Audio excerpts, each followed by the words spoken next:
여러분은 혹시 생각해 보신 적 있으신가요?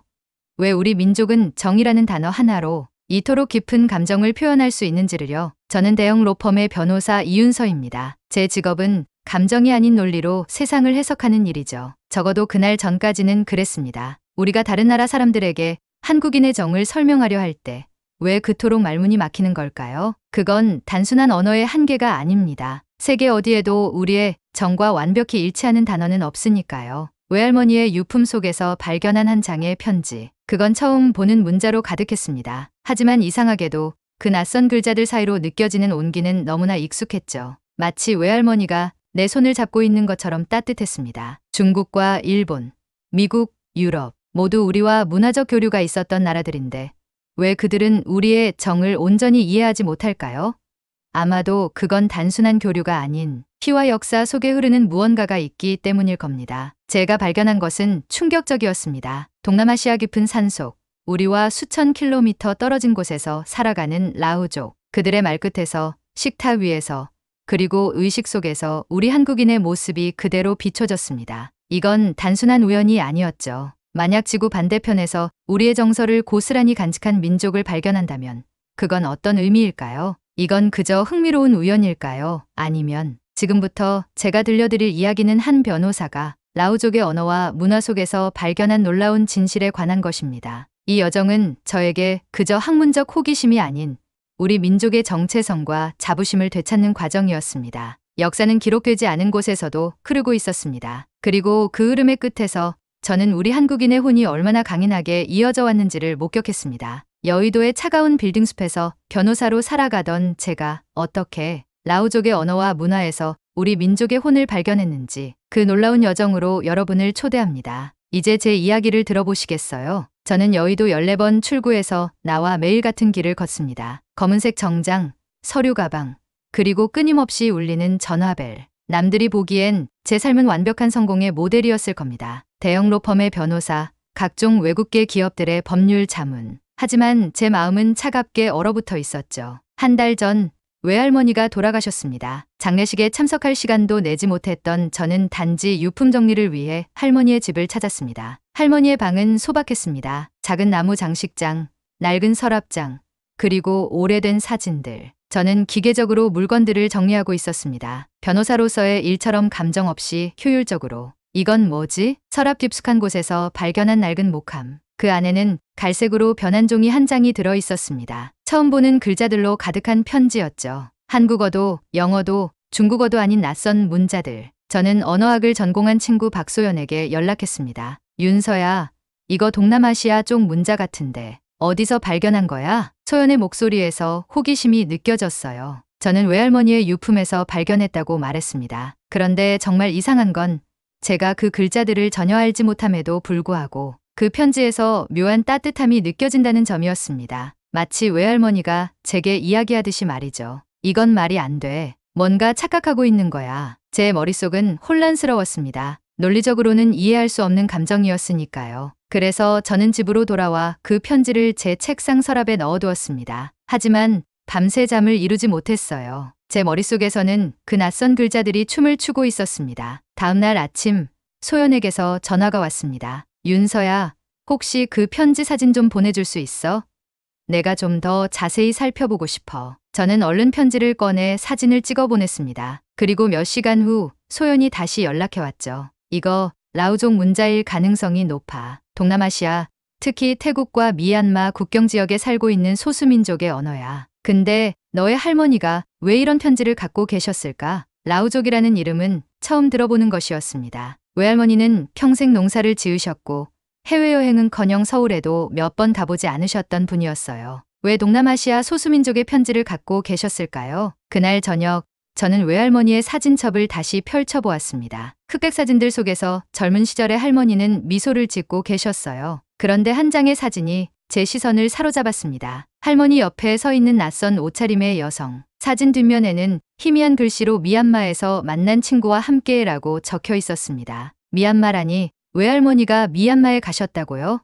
저는 할머니에 대해 정말 아무것도 몰랐던 것 같았습니다. 할머니의 삶, 할머니의 기억, 할머니의 감정. 모든 것이 제게는 미지의 영역이었습니다. 편지를 다시 펼쳐들고 그 낯선 글자들을 바라보았습니다. 그때 문득 외할머니가 제 이름을 부르시던 방식이 떠올랐습니다. 윤서야 하고 부르실 때의 그 말끝이 참 따뜻했습니다. 그리고 이상하게도 이 편지에서도 그런 따뜻함이 느껴졌습니다. 언어는 다르지만 말끝에 담긴 그 설명할 수 없는 감정을 저는 그 순간 깨달았습니다. 이 편지를 이해하기 위해서는 단순히 언어를 해석하는 것이 아니라 그 속에 담긴 감정을 느껴야 한다는 것을요. 그리고 그것은 제가 지금까지 살아오며 굳게 닫아두었던 감정의 세계로 들어가는 것을 의미했습니다. 소연아, 나 라우족에 대해 더 알고 싶어. 내가 도와줄 수 있겠니? 소연과 저는 서울대 중앙도서관에서 만났습니다. 소연은 이미 라우족에 관한 자료들을 찾아놓고 있었습니다. 아시아 소수민족 언어사전,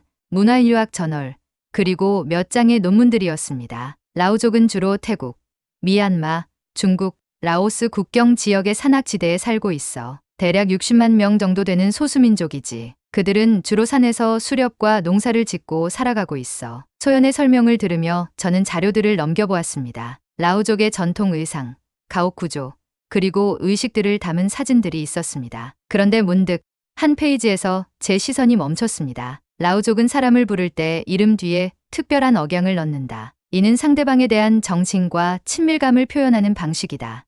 정. 한국어로 정이라는 단어를 보는 순간 가슴 한쪽이 따뜻해지는 느낌이 들었습니다. 그리고 문득 외할머니가 제 이름을 부르시던 그 특유의 말투가 떠올랐습니다. 소연아, 혹시 라우족의 말을 직접 들어볼 수 있을까? 소연은 노트북을 켜고 몇 개의 영상을 찾아주었습니다. 라우족 사람들이 서로 대화하는 장면이었습니다. 그들의 말을 들으니 처음에는 그저 낯선 소리였을 뿐입니다. 하지만 점점 귀를 기울이다 보니 그들이 서로의 이름을 부를 때 말끝이 조금 늘어지며 부드럽게 변하는 것을 감지할 수 있었습니다. 들었어? 이름을 부를 때 말끝이 살짝 올라가면서 부드럽게 흘러내리는 것 같지? 이게 바로 라우족만의 호칭 방식이야. 소연의 말에 저는 고개를 끄덕였습니다. 그리고 이상하게도 그 순간 외할머니의 목소리가 귓가에 맴돌았습니다. 어린 시절 할머니는 항상 윤서야라고 말끝을 살짝 느리며 저를 불렀습니다. 그때마다 할머니의 목소리에 담긴 따뜻함이 제 가슴을 채웠던 기억이 났습니다. 소연아, 우리가 누군가를 정겹게 부를 때도 이렇게 말끝을 살짝 느리지 않아? 소연아, 윤서야 이렇게. 저의 질문에 소연은 눈을 크게 뜨며 고개를 끄덕였습니다. 맞아. 한국어에서도 친밀함을 표현할 때 말끝을 느리는 경향이 있어. 특히 야라는 호칭 어미를 사용할 때 그래. 이건 정말 흥미로운 언어학적 유사성이야. 그때 소연이 노트북 화면을 몇 번 클릭하더니 새로운 영상을 보여주었습니다. 영상에는 라우족 노인이 아이에게 뭔가를 가르치는 장면이 있었어요. 이 영상에서는 라우족 할머니가 손녀에게 전통 요리법을 가르치고 있어. 들어봐, 할머니가 손녀를 부를 때의 말투. 저는 귀를 기울였습니다. 라우족 할머니의 말투는 정확히 제 외할머니의 말투와 같았습니다. 그 부드러움, 그 따뜻함, 그 말끝에 묻어나는 사랑이 너무도 똑같았습니다. 갑자기 눈시울이 뜨거워졌습니다. 윤서야, 괜찮아? 소연의 물음에 저는 고개를 저었습니다. 왜 이렇게 감정이 북받치는 걸까요? 저는 항상 스스로를 이성적인 사람이라고 생각해왔습니다. 특히 변호사가 된 이후로는 감정보다는 논리와 사실에 집중하며 살아왔죠. 그런데 이 낯선 언어, 수천 킬로미터 떨어진 곳에 사는 민족의 말투에서 왜 이렇게 강한 감정이 느껴지는 걸까요? 소연아, 라우족과 한국인 사이에 역사적 연관성이 있을까? 소연은 잠시 생각하더니 대답했습니다. 직접적인 증거는 없어. 하지만 언어학에서는 종종 정서적 유사성이라는 개념이 논의돼 지리적으로 멀리 떨어진 민족들 사이에서도 감정을 표현하는 방식, 특히 억양이나 말투에서 유사점이 발견되는 경우가 있거든. 정서적 유사성. 이 단어가 제 머릿속에 맴돌았습니다. 혹시 라우족과 한국인 사이에 그런 정서적 유사성이 있는 걸까요? 그리고 그것이 왜 제게 이토록 강한 감정을 불러일으키는 걸까요? 소연아, 라우족의 문화에 대해 더 알고 싶어. 특히 그들의 일상생활이나 명절, 의식 같은 것들 말이야. 소연은 미소 지으며 대답했습니다. 사실 그건 내 전공 분야는 아니야. 하지만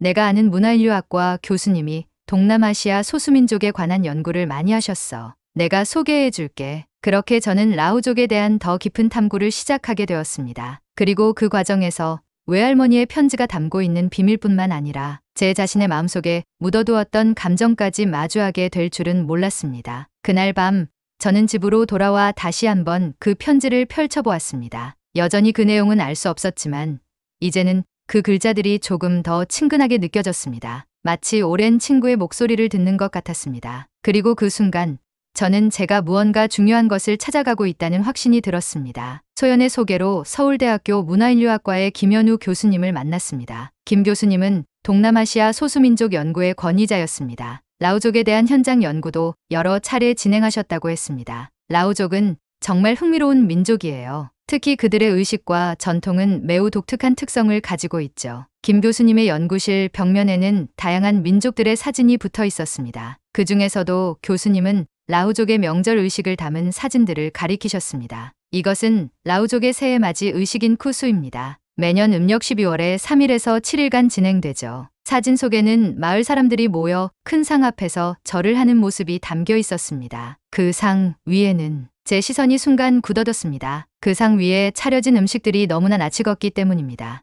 이건, 네, 관찰력이 좋으시네요. 라오족은 명절에 찰밥과 나물, 그리고 돼지고기를 주로 상에 올립니다. 특히 조상을 기리는 의식에서는 반드시 돼지머리를 올리죠. 저는 말을 잇지 못했습니다. 사진 속 상차림은 제가 어린 시절 외할머니 집에서 보았던 제사상과 너무나 닮아 있었습니다. 찰밥, 나물, 그리고 제사 때마다 빠지지 않았던 돼지머리까지. 마치 제 기억 속 장면이 눈앞에 펼쳐진 것 같았습니다. 윤서 씨, 괜찮으세요? 김 교수님의 목소리에 저는 정신을 차렸습니다. 그리고 제가 물었습니다. 교수님, 이런 상차림은 다른 아시아 문화에서도 흔한 건가요? 김 교수님은 고개를 저으셨습니다. 아니요.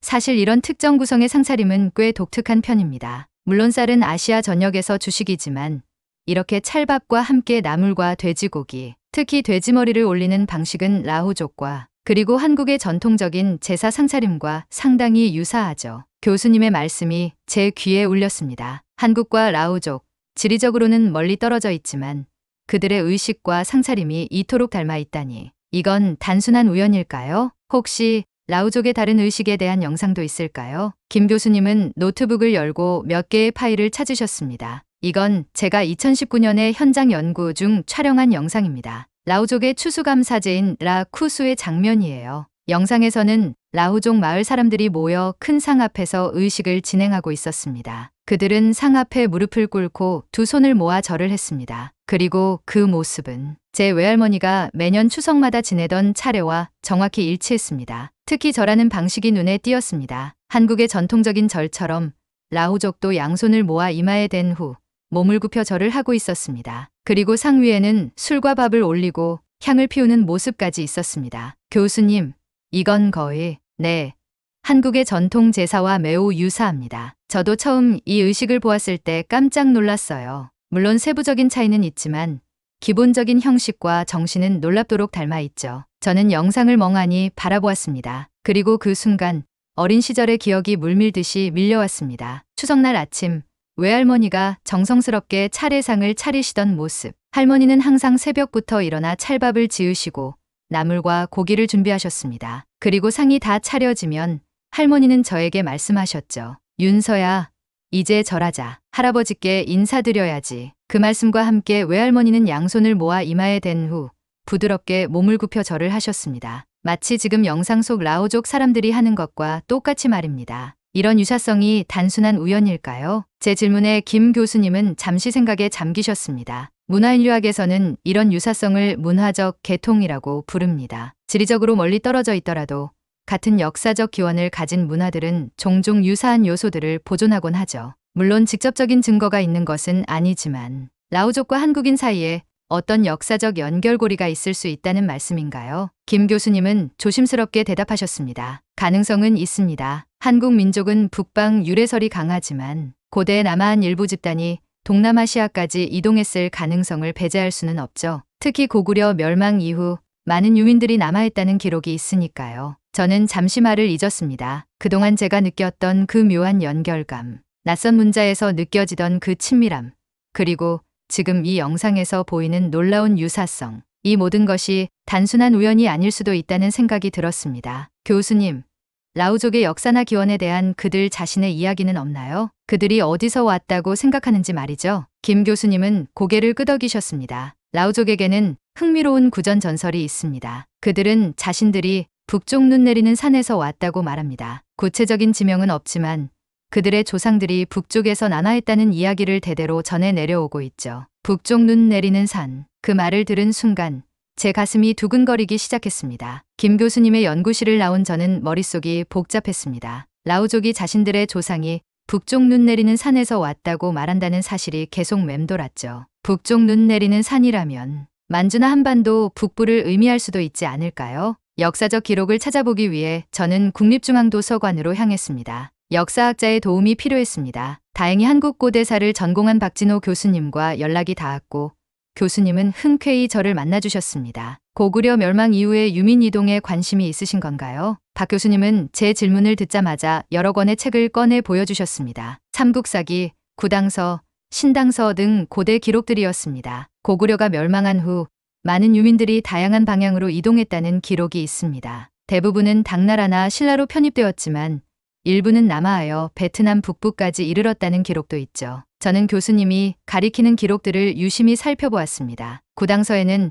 고구려의 자손들이 남해까지 이르렀다는 기록이 있었습니다. 남해라면 오늘날의 남중국해를 의미할 텐데 그곳은 태국, 미얀마, 베트남이 접하고 있는 바다였습니다. 이런 역사적 이동이 실제로 있었다면 그들이 라후족의 조상일 가능성도 있을까요? 박 교수님은 조심스럽게 대답하셨습니다. 가능성을 완전히 배제할 수는 없습니다. 역사적으로 입증하기는 어렵지만 문화적 유사성이 강하게 나타난다면 더욱 연구해볼 가치가 있죠. 저는 김 교수님에게서 들은 라후족의 의식과 한국의 제사 사이의 유사성에 대해 말씀드렸습니다. 그리고 라후족의 말투에서 느껴지는 그 특유의 따뜻함, 정감에 대해서도요. 흥미롭군요. 언어와 의식은 민족의 정체성을 가장 오래 보존하는 요소들이죠. 특히 언어적 억양이나 말투는 수천 년이 지나도 변하지 않는 경우가 많습니다. 대화를 이어가며 박 교수님은 하나의 가설을 제시하셨습니다. 고구려 유민 중 일부가 남하하여 동남아시아까지 이르렀고 그들이 오늘날 라후족의 조상일 가능성은 있습니다. 물론 이것은 아직 가설에 불과하지만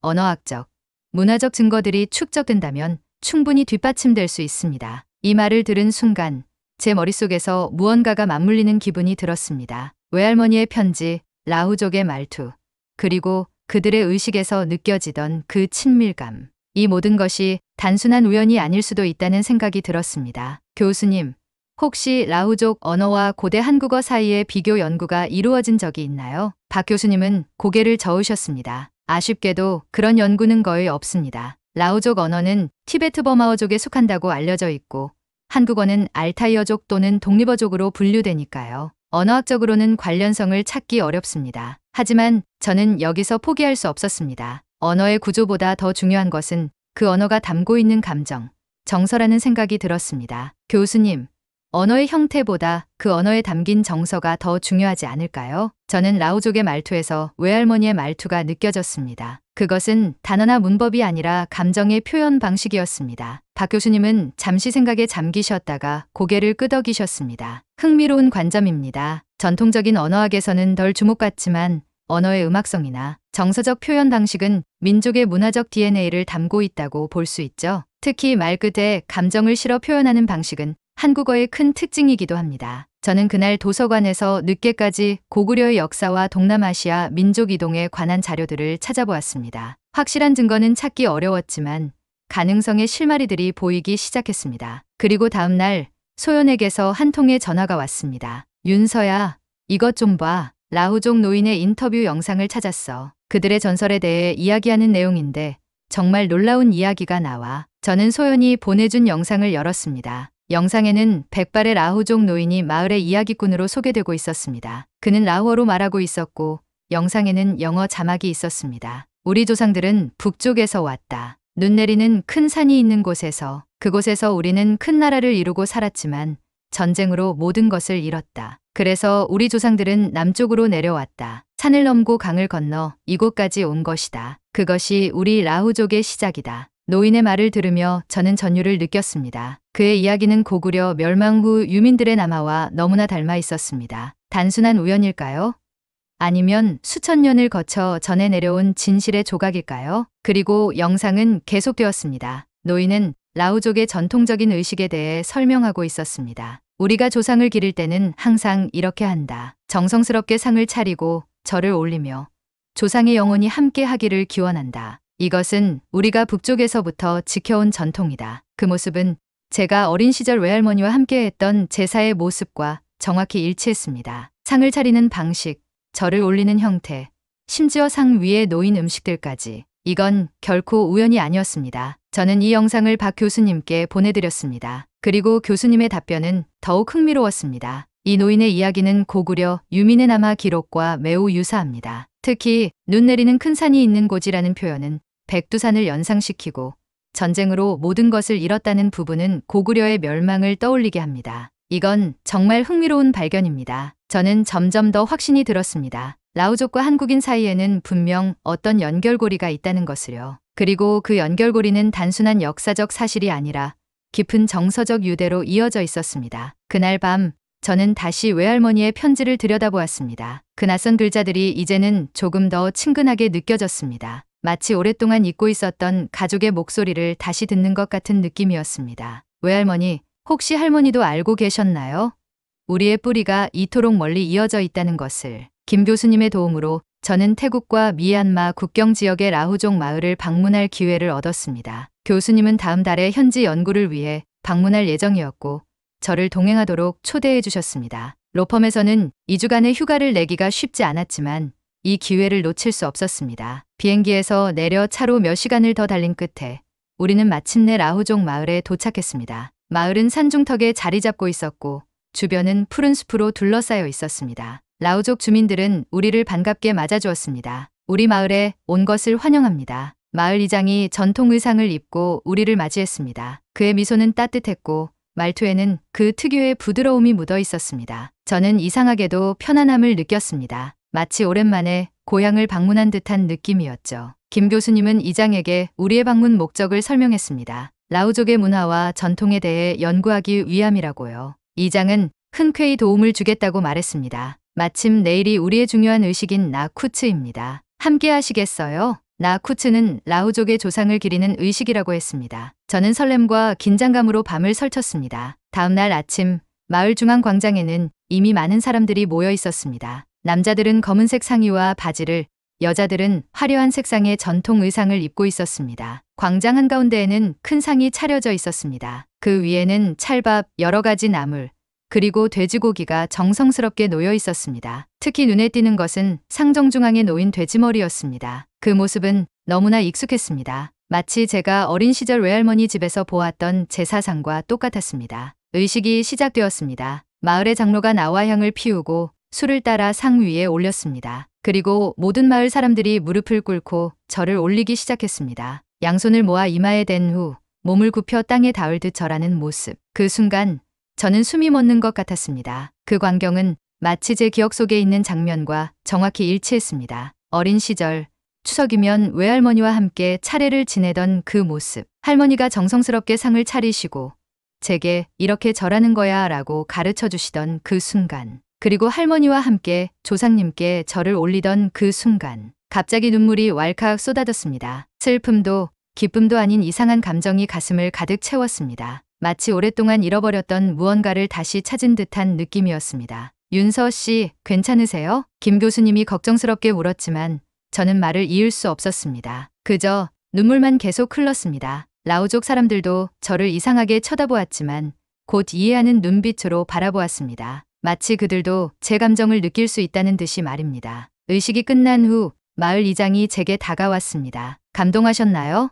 이 의식은 우리의 조상들로부터 전해 내려온 것입니다. 우리의 뿌리를 기억하고 조상들의 정신을 이어받기 위한 것이죠. 저는 고개를 끄덕였습니다. 그리고 용기를 내어 물었습니다. 저희 할머니, 우리 한국에서도 똑같은 방식으로 조상을 기립니다. 이렇게 상을 차리고 절을 올리고 너무 닮았어요. 이장은 잠시 생각에 잠기더니 미소를 지었습니다. 우리 장로들은 항상 말합니다. 우리의 조상은 북쪽에서 왔다고요. 어쩌면 우리는 같은 뿌리를 가진 형제일지도 모릅니다. 그날 저녁 마을 사람들은 우리를 위해 특별한 식사를 준비해 주었습니다. 그들이 차린 음식은 놀랍게도 한국의 전통 음식과 매우 유사했습니다. 찰밥과 다양한 나물, 그리고 돼지고기 요리들. 특히 한 가지 반찬이 제 시선을 사로잡았습니다. 우리는 이것을 나마츠아라고 부릅니다. 물을 소금에 절여서 만든 음식이죠. 그것은 분명 동치미였습니다. 한국의 전통적인 김장 김치 중 하나인 동치미와 맛도, 모양도 거의 똑같았습니다. 저는 그 음식을 먹으며 또다시 눈물이 나올 것 같았습니다. 외할머니가 매년 겨울이면 만들어주시던 그 맛이었습니다. 식사 후 마을 사람들은 전통 공연을 보여주었습니다. 그들의 노래와 춤은 한국의 민속 공연과는 달랐지만 그 안에 담긴 정서, 특히 가족과 공동체에 대한 사랑과 존경의 마음은 너무나 닮아 있었습니다. 한 노인이 전통 악기를 연주하며 노래를 불렀습니다. 비록 가사는 알아들을 수 없었지만 그 선율에 담긴 애잔함과 그리움은 한국의 민요와 너무나 닮아 있었습니다. 마치 아리랑을 듣는 것 같은 느낌이었습니다. 그날 밤 저는 라후족 가정에서 머물게 되었습니다. 방은 소박했지만 따뜻했습니다. 벽에는 가족 사진과 함께 전통 의상과 장식품들이 걸려 있었습니다. 그리고 한쪽 벽면에는 작은 제단이 있었습니다. 그곳에 조상들의 사진과 함께 음식과 술이 놓여 있었습니다. 이것은 한국의 전통적인 가정에서 볼 수 있는 성주단지나 조상단과 너무나 닮아 있었습니다. 외할머니 집에도 이런 작은 제단이 있었고 할머니는 매일 아침 그곳에 물을 떠놓고 절을 올리셨습니다. 침대에 누워 천장을 바라보며 저는 오늘 경험한 모든 것을 되새겨 보았습니다. 라후족의 의식, 음식, 그리고 그들의 말투에서 느껴지는 그 특유의 따뜻함. 이 모든 것이 제 어린 시절의 기억과 겹쳐졌습니다. 외할머니와 함께했던 시간들, 할머니가 들려주신 이야기들, 그리고 할머니의 말투에 담긴 그 따뜻함. 갑자기 외할머니가 보고 싶어졌습니다. 살아계실 때 더 많은 이야기를 들었어야 했는데 할머니의 어린 시절, 할머니가 들었던 이야기들, 그리고 어쩌면 할머니도 알고 계셨을지 모르는 우리의 뿌리에 대한 이야기들. 눈을 감으니 외할머니의 목소리가 들리는 것 같았습니다. 윤서야, 우리는 결코 혼자가 아니란다. 우리의 핏줄은 멀리 이어져 있어. 그 순간 저는 깨달았습니다. 제가 찾고 있던 것은 단순한 역사적 사실이 아니라 제 자신의 정체성, 제 가슴 속에 흐르는 그 따뜻한 감정의 근원이었다는 것을요. 한국으로 돌아온 후 저는 수집한 모든 자료들을 정리하기 시작했습니다. 라후족의 의식과 전통, 그들의 음식과 가정 문화, 그리고 무엇보다 그들의 말투와 정서적 표현 방식, 이 모든 것들이 한국의 전통 문화와 놀라울 정도로 닮아 있었습니다. 제 아파트 거실 벽면은 이제 각종 사진과 메모, 연결선으로 가득 찼습니다. 마치 범죄 수사를 하는 형사의 방 같아 보였을 겁니다. 하지만 제가 추적하던 것은 범죄가 아니라 깊은 역사 속에 묻혀있던 연결고리였습니다. 소연과 김 교수님, 그리고 박 교수님은 계속해서 도움을 주셨습니다. 우리는 주기적으로 만나 새로운 발견들을 공유했습니다. 특히 소연은 라후족의 언어와 한국어의 억양 패턴을 비교 연구하기 시작했습니다. 윤서야, 내가 음성학적으로 분석해봤는데 정말 놀라운 결과가 나왔어. 라후족이 이름을 부를 때의 억양 곡선이 한국어의 호칭 억양과 거의 일치해. 특히 정감을 표현할 때 말끝을 살짝 올렸다가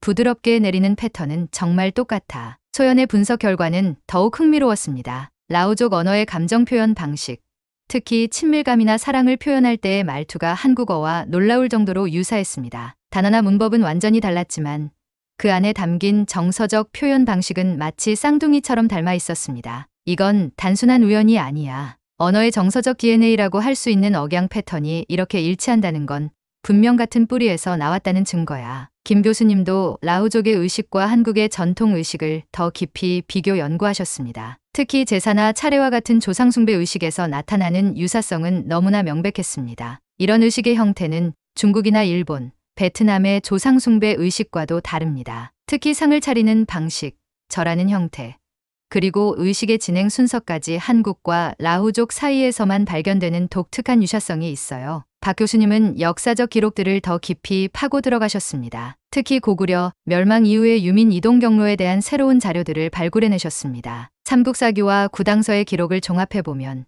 고구려 유민 중 일부가 남하하여 동남아시아까지 이르렀을 가능성이 충분히 있습니다. 특히 남방으로의 이동 기록이 여러 문헌에서 발견됩니다. 모든 증거들이 하나의 방향을 가리키고 있었습니다. 라후족과 한국인 사이에는 분명 역사적, 문화적 연결고리가 있다는 것. 그리고 그 연결고리는 단순한 문화적 유사성을 넘어 깊은 정서적 유대로 이어져 있다는 것입니다. 그러던 어느 날 소연이 흥분된 목소리로 전화를 걸어왔습니다. 윤서야, 큰 발견이 있어.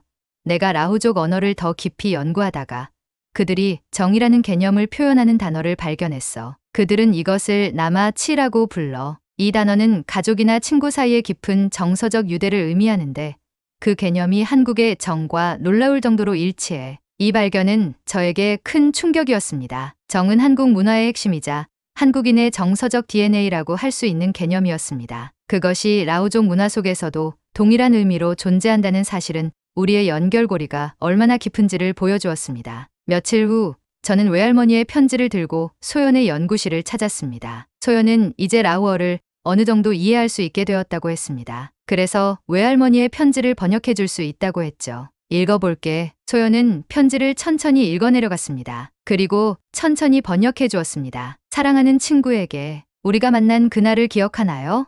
전쟁의 상처로 가득했던 그 시간. 당신은 저에게 희망을 주었습니다. 우리의 뿌리가 같다는 것을, 우리의 마음이 통한다는 것을. 이제 저는 고향으로 돌아갑니다. 하지만 우리의 정은 영원히 이어질 것입니다. 언젠가 우리의 자손들이 다시 만나 우리의 공통된 뿌리를 발견하기를 바랍니다. 영원한 정을 담아 나르츠. 저는 숨을 쉴 수 없을 만큼 놀랐습니다. 이 편지는 외할머니와 라오족 사람 사이의 교류를 증명하고 있었습니다. 그리고 더 중요한 것은 그들이 이미 자신들의 뿌리가 같다는 것을 알고 있었다는 사실이었습니다. 외할머니, 할머니는 알고 계셨던 거네요. 소연은 고개를 끄덕였습니다. 이 편지를 보면 너의 할머니와 이 나르츠라는 사람이 어떤 역사적 연결고리를 발견했던 것 같아. 그리고 그들은 그것을 후손들에게 알리고 싶어 했던 거지. 그날 밤 저는 외할머니의 모든 유품을 다시 한번 꼼꼼히 살펴보았습니다. 그리고 할머니의 일기장 한 권을 발견했습니다. 그 안에는 1953년 한국전쟁이 끝난 직후의 기록이 있었습니다. 오늘 피난민 캠프에서 이상한 여인을 만났다. 그녀는 한국어를 못했지만 우리는 이상하게도 서로를 이해할 수 있었다. 그녀가 절하는 모습, 음식을 나누는 방식, 그리고 무엇보다 그녀의 말투에서 느껴지는 그 따뜻함이 너무나 친숙했다. 그녀는 자신이 라오족이라고 했다. 그리고 우리가 같은 뿌리를 가진 형제라고 말했다. 일기장에는 이어서 외할머니와 나르츠라는 라오족 여성이 서로의 문화와 전통을 공유하며 발견한 놀라운 유사성들이 기록되어 있었습니다. 그들은 서로의 언어를 모르는 상태에서도 몸짓과 의식, 그리고 말투에 담긴 정서만으로 깊은 교감을 나누었다고 했습니다. 저는 이 모든 발견들을 정리하기 시작했습니다. 라오족과 한국인 사이의 문화적 유사성, 언어의 정서적 패턴, 역사적 기록들, 그리고 외할머니의 개인적 경험까지. 이 모든 증거들이 하나의 결론을 가리키고 있었습니다. 단순한 민속 비교가 아닌 감정 구조의 전승이라는 개념이 제 머릿속에서 형성되었습니다. 언어나 문화의 형태는 변할 수 있지만 그 안에 담긴 정서적 DNA는 수천 년이 지나도 변하지 않는다는 것입니다. 그리고 그 정서적 DNA의 중심에는 정이라는 개념이 있었습니다. 소연, 김 교수님, 박 교수님과의 마지막 미팅에서 저는 제 생각을 정리해서 발표했습니다. 지금까지의 연구 결과를 종합해보면 라오족과 한국인 사이에는 분명한 연결고리가 있습니다. 그것은 단순한 문화적 유사성을 넘어 감정을 표현하는 방식, 특히 정이라는 독특한 정서 구조에서 명확하게 드러납니다. 김 교수님은 고개를 끄덕이셨습니다. 정말 놀라운 발견입니다. 이것은 문화인류학적으로도 매우 중요한 의미를 가질 수 있어요. 혹시 이 연구 결과를 더 널리 알릴 계획이 있으신가요? 저는 잠시 생각했습니다. 이 발견은 단순한 개인적 호기심을 넘어 많은 사람들에게 알려질 가치가 있었습니다. 그것은 우리 한국인의 정체성과 뿌리에 대한 새로운 이해를 제공할 수 있는 중요한 내용이었습니다. 네, 이 연구 결과를 발표하고 싶습니다. 학술적인 형태로요. 소연이 제안했습니다. 서울대 언어문화연구소에서 다음 달에 언어와 정체성이라는 주제로 심포지엄이 열려 거기서 발표하면 어떨까? 그렇게 저는 처음으로 학술 발표를 준비하게 되었습니다. 로펌의 변호사라는 제 정체성과는 전혀 다른 영역이었지만 이상하게도 제 마음은 그 어느 때보다 확신으로 가득 차 있었습니다. 마치 제가 태어난 이유, 제가 이 모든 것을 발견한 이유가 바로 이것을 세상에 알리기 위함이라는 느낌이 들었습니다. 발표 준비를 위해 저는 외할머니의 집을 다시 찾았습니다. 할머니의 방을 더 꼼꼼히 살펴보며 혹시 놓친 단서가 있는지 확인하고 싶었습니다. 그리고 그곳에서 저는 또 하나의 놀라운 물건을 발견했습니다. 낡은 나무 상자 속에 있던 작은 천 조각. 그것은 라오족의 전통 의상에서 볼 수 있는 독특한 무늬가 수놓아져 있었습니다. 그리고 그 천 조각 뒤에는 작은 글씨로 이렇게 적혀 있었습니다. 정은 말이 아닌 마음으로 전해진다. 그 순간 저는 완전히 이해했습니다. 외할머니가 저에게 그리고 세상에 전하고 싶었던 메시지를. 그것은 단순한 역사적 사실이나 문화적 유사성이 아니라 우리 모두의 마음속에 흐르는 정의 가치였습니다. 시간과 공간을 초월해 우리를 하나로 연결해주는 그 따뜻한 감정. 외할머니, 이제 알겠습니다. 제가 무엇을 해야 하는지. 저는 그날 밤 발표 원고를 완성했습니다. 그리고 제 마음속에는 단단한 확신이 자리 잡았습니다. 이것은 단순한 학술 발표가 아니라 제 사명이자 외할머니의 유언을 이행하는 일이었습니다. 서울대학교 언어문화연구소의 강당은 사람들로 가득 찼습니다. 언어와 정체성이라는 주제의 심포지엄에는 언어학자, 인류학자, 역사학자 등 다양한 분야의 전문가들이 참석했습니다. 저는 발표자 대기실에서 마지막으로 제 원고를 검토하고 있었습니다. 긴장되나요? 소연이 다가와 물었습니다. 저는 미소를 지었습니다. 사실 법정에 설 때보다 더 긴장돼. 하지만 이상하게도 두렵지는 않아. 이 이야기를 꼭 해야 한다는 확신이 있거든. 소연은 제 어깨를 토닥였습니다. 넌 할 수 있어. 이건 단순한 학술 발표가 아니라 너의 마음에서 우러나오는 이야기니까. 드디어 제 차례가 되었습니다. 저는 단상에 올라 청중들을 바라보았습니다. 그들의 눈빛에서 호기심과 기대가 느껴졌습니다. 안녕하십니까? 저는 여의도의 한 로펌에서 일하는 변호사 이윤서입니다. 잠시 청중들 사이에서 작은 웅성거림이 들렸습니다. 아마도 그들은 법률 전문가가 왜 언어학 심포지엄에서 발표를 하는지 의아해하고 있었을 겁니다. 오늘 제가 여러분과 나누고 싶은 이야기는 학술적 연구의 결과이기도 하지만 동시에 매우 개인적인 여정의 기록이기도 합니다. 그것은 한 장의 편지에서 시작되었습니다. 저는 외할머니의 편지와 제가 겪었던 모든 과정을 천천히 이야기했습니다. 라오족의 언어에서 느껴진 그 특유의 따뜻함, 그들의 의식과 한국의 전통 의식 사이의 놀라운 유사성, 그리고 무엇보다 정이라는 개념이 두 문화 속에서 동일하게 존재한다는 발견까지. 그리고 제가 가장 강조하고 싶었던 부분에 이르렀습니다. 여러분, 라오족과 한국인 사이의 연결고리는 단순한 역사적 사실이나 문화적 유사성을 넘어섭니다. 그것은 우리의 마음속에 흐르는 정서적 DNA, 즉 정의 구조입니다. 저는 라오족의 말투와 한국어의 말투를 비교한 소연의 연구 결과를 보여주었습니다. 두 언어가 전혀 다른 어족에 속함에도 불구하고 감정을 표현할 때의 억양 패턴, 특히 말끝을 부드럽게 흘리는 방식이 놀라울 정도로 일치한다는 것을요. 언어는 변할 수 있지만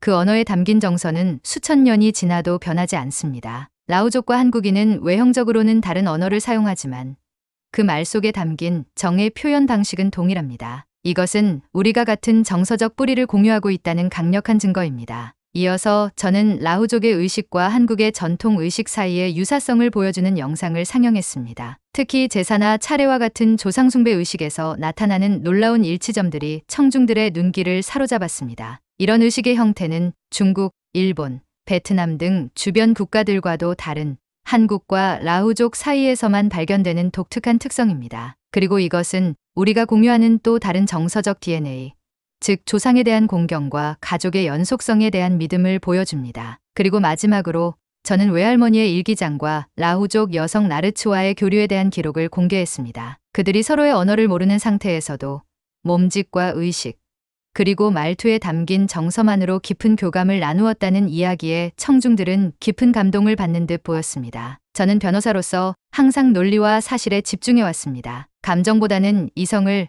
주관보다는 객관을 중시해왔죠. 하지만 이 여정을 통해 저는 깨달았습니다. 인간의 정체성은 단순한 사실이나 기록에 있는 것이 아니라 우리의 마음속에 흐르는 정에 있다는 것을요. 마지막 슬라이드에는 외할머니가 남긴 1000조각에 적힌 문구가 띄워졌습니다. 정은 말이 아닌 마음으로 전해진다. 저는 잠시 숨을 고른 후 마지막 말을 이어갔습니다. 라오족과 한국인 사이의 연결고리는 단순한 학문적 호기심을 넘어 우리 모두에게 중요한 메시지를 전합니다. 시간과 공간을 초월해 우리를 하나로 연결해주는 것은 바로 정입니다. 정은 정보를 전달하지 않고 마음을 남깁니다. 그리고 그 마음은 수천 년이 지나도 수천 킬로미터가 떨어져 있어도 여전히 우리 안에 살아 숨쉬고 있습니다. 저의 발표가 끝나자 강당은 잠시 침묵에 빠졌습니다. 그리고 갑자기 한 사람이 일어나 박수를 치기 시작했습니다. 이어서 다른 사람들도 일어났고 곧 전체 강당이 뜨거운 박수 소리로 가득 찼습니다. 질의응답 시간에는 많은 질문들이 쏟아졌습니다. 언어학자들은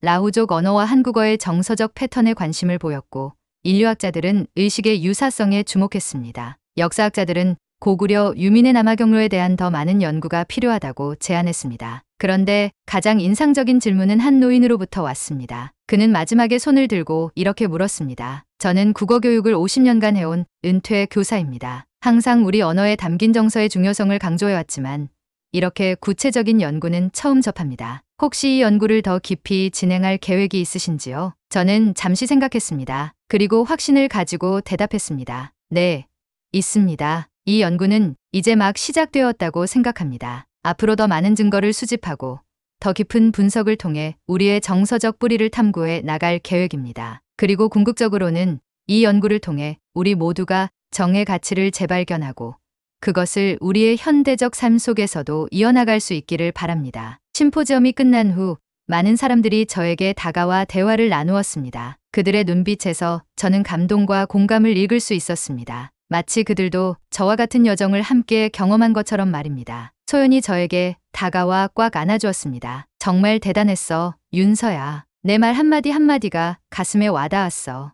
이건 단순한 학술 발표가 아니라 우리 모두의 마음을 움직이는 이야기였어. 저는 미소를 지었습니다. 그리고 처음으로 제 마음이 따뜻하게 채워지는 것을 느꼈습니다. 마치 오랫동안 찾고 있던 무언가를 마침내 발견한 듯한 느낌이었습니다. 그날 밤 집으로 돌아가는 길에 저는 하늘을 올려다보았습니다. 별들이 유난히 밝게 빛나고 있었습니다. 마치 외할머니와 그녀의 친구 나르츠가 저를 내려다보며 미소 짓고 있는 것 같았습니다. 할머니, 제가 제대로 전달했을까요? 할머니가 전하고 싶었던 그 마음을 바람이 살랑 불어왔고 마치 그 바람 속에 외할머니의 목소리가 담겨 있는 것 같았습니다. 윤서야, 잘했어. 이제 내 마음속에도 정이 흐르고 있구나. 발표 이후 제 삶은 조금씩 변화하기 시작했습니다. 여전히 여의도의 로펌에서 변호사로 일하고 있었지만 주말과 휴가 시간에는 라후족과 한국의 연결고리에 대한 연구를 이어나갔습니다. 소연과 김 교수님, 박 교수님과의 공동 연구도 본격적으로 시작되었습니다. 그리고 무엇보다 제 마음속에 변화가 생겼습니다. 예전에는 항상 이성과 논리만을 중시했던 저였지만 이제는 감정, 특히 정의 가치를 이해하고 소중히 여기게 되었습니다. 그것은 제 일상생활 속에서도 자연스럽게 표현되기 시작했습니다. 어느 주말 저는 제 아파트를 정리하며 외할머니의 편지와 라후족 관련 자료들을 위한 특별한 공간을 마련했습니다. 거실 한쪽 벽에 작은 액자들을 걸었습니다. 외할머니의 편지, 라후족 마을에서 찍은 사진들, 그리고 그 1000조각에 적힌 정은 말이 아닌 마음으로 전해진다라는 문구까지. 그리고 처음으로 저는 된장찌개를 끓였습니다. 외할머니가 항상 만들어주시던 그 된장찌개. 할머니는 늘 말씀하셨죠. 윤서야, 정성이 들어가야 맛이 나는 거야. 저는 할머니께서 가르쳐주신 대로 천천히 재료를 손질하고 정성을 담아 끓였습니다. 그리고 그 맛은 정확히 할머니가 만들어주시던 그 맛이었습니다. 뜨거운 국물이 목을 타고 내려가며 제 몸과 마음이 따뜻해지는 것을 느꼈습니다. 소연이 방문했을 때 저는 이 된장찌개를 대접했습니다. 어머, 이거 정말 맛있다. 윤서야, 내가 이렇게 요리를 잘하는 줄 몰랐어. 저는 미소를 지었습니다. 사실 이건 외할머니의 비법이야. 할머니는 항상 말씀하셨어. 음식에는 정성이 담겨야 한다고. 그리고 이제야 그 말씀의 의미를 진정으로 이해하게 된 것 같아. 소연은 국물을 한 숟가락 더 떠먹으며 말했습니다. 그래서 이 맛이 그렇게 특별한 거구나. 단순한 재료의 조합이 아니라 내 마음이 담겨 있으니까. 저는 고개를 끄덕였습니다. 맞습니다. 음식에도 언어에도 그리고 우리 삶의 모든 순간에도 정이 담겨 있습니다. 그리고 그 정이 우리를 특별하게 만드는 것이죠. 몇 주 후 저는 라후족 마을을 다시 방문할 기회를 얻었습니다. 이번에는 소연과 함께였습니다. 우리는 더 많은 자료를 수집하고 더 깊은 인터뷰를 진행하기 위해서였습니다. 마을에 도착했을 때 이장은 우리를 반갑게 맞아주었습니다. 그리고 놀랍게도 그는 제게 한 가지 선물을 건네주었습니다. 이것은 우리 마을의 전통 의상입니다. 당신이 우리의 이야기를 세상에 전해주었다고 들었습니다. 그 마음에 감사를 표하고 싶습니다. 그것은 아름다운 전통 의상이었습니다. 화려한 색상과 독특한 무늬로 장식된 그 옷은 한국의 전통 한복과는 다르면서도 묘하게 닮아 있었습니다. 특히 옷의 소매 끝과 깃 부분의 디자인은 한복의 그것과 놀라울 정도로 유사했습니다. 마을 사람들은 우리를 위해 특별한 의식을 준비해 주었습니다. 그것은 새로운 가족을 맞이하는 의식이라고 했습니다. 마을 사람들은 모여 둥글게 원을 만들고 노래를 부르며 춤을 추었습니다. 그리고 한 사람씩 돌아가며 저에게 특별한 인사를 건넸습니다. 당신은 이제 우리의 가족입니다. 우리의 정을 함께 나눕시다. 그들의 말투에 담긴 그 따뜻함, 그 특유의 정감은 저를 감동시켰습니다. 그것은 제가 한국에서 그리고 외할머니에게서 느꼈던 바로 그 감정이었습니다. 저는 그들에게 한국에서 가져온 선물을 나누어 주었습니다. 한국의 전통 다과와 작은 기념품들이었습니다. 그리고 특별히 외할머니가 남긴 천 조각을 본떠 만든 작은 자수 작품도 건네주었습니다. 그것에는 정은 말이 아닌 마음으로 전해진다라는 문구가 한국어와 라후어로 함께 수놓아져 있었습니다. 마을의 노인들은 그 선물을 보고 깊은 감동을 표현했습니다. 한 노인은 눈물을 흘리며 말했습니다. 우리는 항상 알고 있었습니다. 우리가 혼자가 아니라는 것을, 우리의 마음과 같은 마음을 가진 형제들이 있다는 것을. 그리고 이제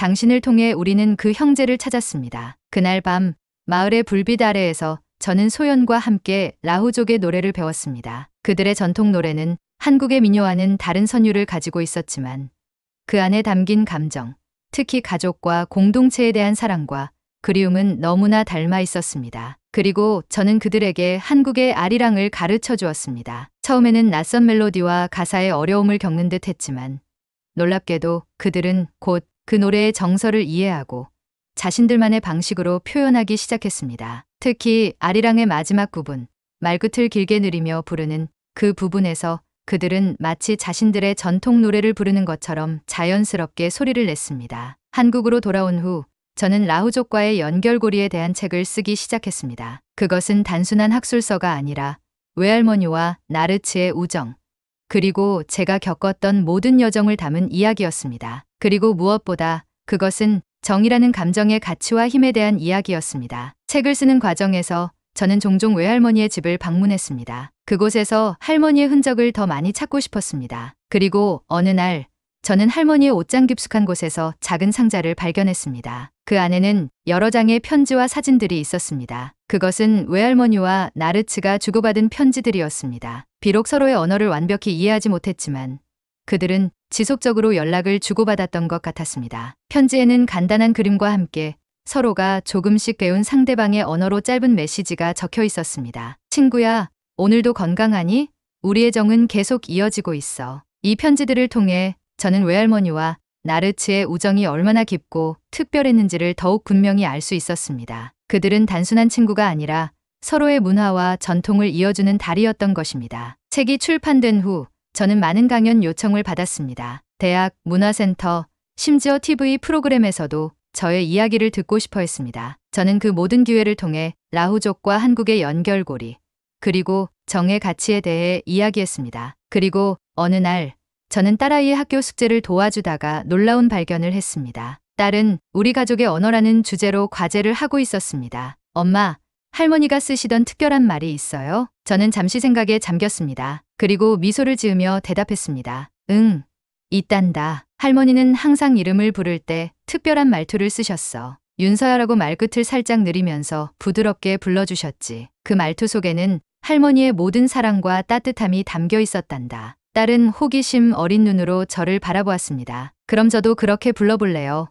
엄마야. 딸의 말투에서 느껴지는 그 따뜻함에 저는 갑자기 눈시울이 뜨거워졌습니다. 외할머니의 말투, 라후족 사람들의 말투, 그리고 이제 제 딸의 말투까지. 그 모든 말끝에 담긴 정이 시간과 공간을 초월해 이어지고 있었습니다. 그래, 정말 잘했어. 그 말투 속에는 우리 모두의 마음이 담겨 있단다. 딸은 제 대답에 기뻐하며 과제를 이어갔습니다. 그리고 저는 문득 제가 마침내 외할머니의 유언을 완성했다는 생각이 들었습니다. 정의 가치를 다음 세대에게 전하는 것. 그것이 외할머니와 나르츠가 진정으로 원했던 것이 아닐까요? 저는 이제 로펌에서의 일과 함께 라후족과 한국의 문화적 연결고리에 대한 연구를 지속적으로 이어가고 있습니다. 그리고 더 중요한 것은 제 일상 속에서 정의 가치를 실천하며 살아가고 있다는 것입니다. 가족과 함께하는 시간, 친구들과 나누는 대화, 그리고 클라이언트를 대하는 방식까지 모든 순간에 조금 더 따뜻함을, 조금 더 정을 담으려고 노력합니다. 외할머니의 편지와 라후족의 기록은